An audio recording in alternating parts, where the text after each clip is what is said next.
श्री कृष्णा श्रीमद् भागवत गीता में हम लोग 14वें अध्याय को सुन रहे हैं, जिसमें भगवान श्री कृष्ण गुणों के विषय में बता रहे हैं।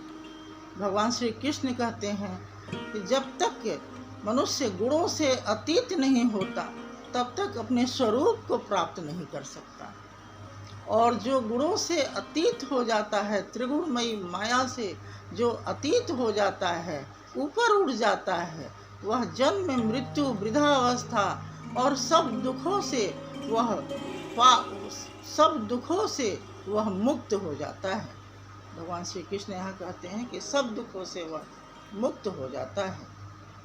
इस पर अर्जुन भगवान श्री कृष्ण से कहते हैं कि हे प्रभु,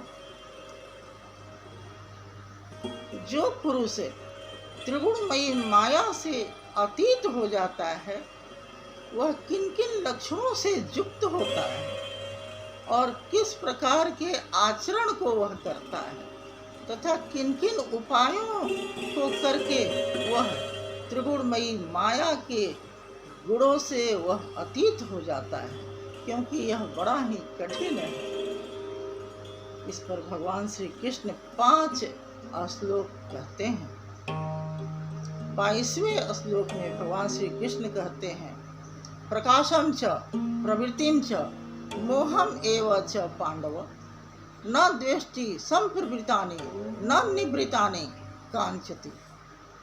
कहते हैं कि हे अर्जुन, सतोगुण के कार्य रूप ईश्वरीय प्रकाश, रजोगुण के कार्य रूप प्रवृत्ति और तमोगुण के कार्य रूप मोह में होने पर न बुरा समझता है और न निवृत्त होने पर कोई आकांक्षा ही करता है। वह सम भाव में रहता है, उसे कोई सरोकार नहीं है कि वह किस गुणों में है, वह समभाव में रहता है। कहते हैं उदासीनवत आसीन गुणः यह न विचाल्यते गुणः वर्तति इति एव यह अवतिष्ठते न इंगते। कहते हैं वह उदासीन की तरह साक्षी भाव परमात्मा में अंतःकरण में ही स्थित रहता है। उदासीन और आसीन, वह स्थित भाव से रहता है, उसे कोई गुण विचलित नहीं कर सकता है। त्रिगुणमयी माया से वह विचलित नहीं होता है, क्योंकि वह यथार्थ जान चुका है कि गुण गुण में ही बरतता है, इंद्रियां अपने विषयों में बरतती हैं, इसलिए उसे कोई गुण विचलित नहीं करता है और वह गुणों से अतीत हो जाता है। कहते हैं सम दुख सुख स्वस्थ समलोष्टक न कांचन तुल्य प्रिया प्रिय धीर तुल्य निंदात्म संस्तुति। कहते हैं कि जो स्वयं में अर्थात आत्मभाव में रहता होते हुए सुख दुख में सम रहता है, सोना मिट्टी पत्थर को समान भाव से देखता है, और तुल्य प्रिय प्रिय धीरा, वह प्रिय हो या प्रिय अप्रिय हो या निंदा हो उसकी या स्तुति हो, वह उसमें समान भाव से रहता है।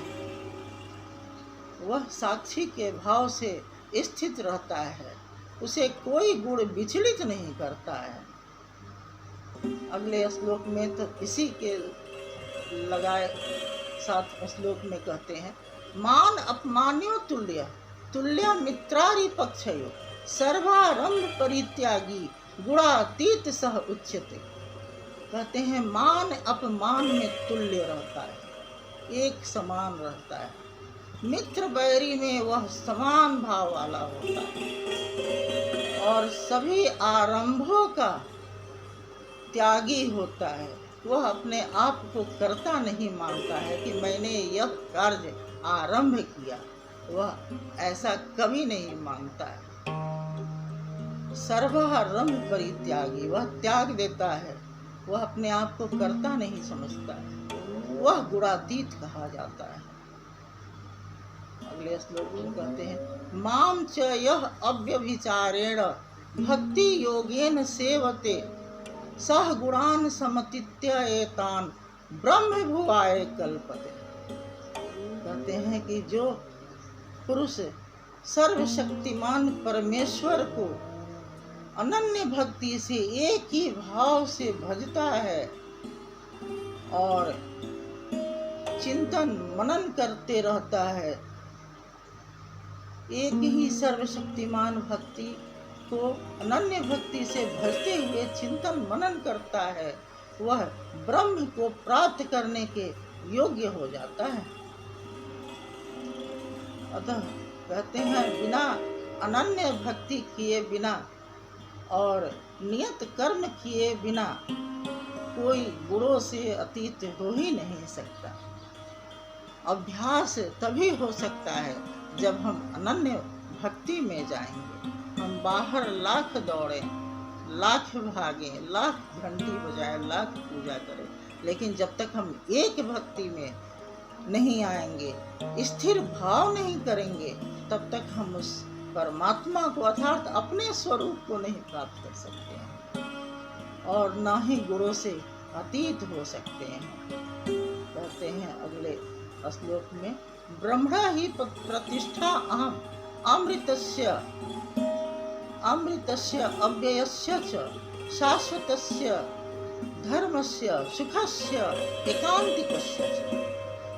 कहते हैं कि उस अविनाशी परम ब्रह्म का, अमृत का, नित्य धर्म का, सुख का और अखंड एक रस आनंद का आश्रय मैं, भगवान श्री कृष्ण यहाँ कहते हैं कि मैं अर्थात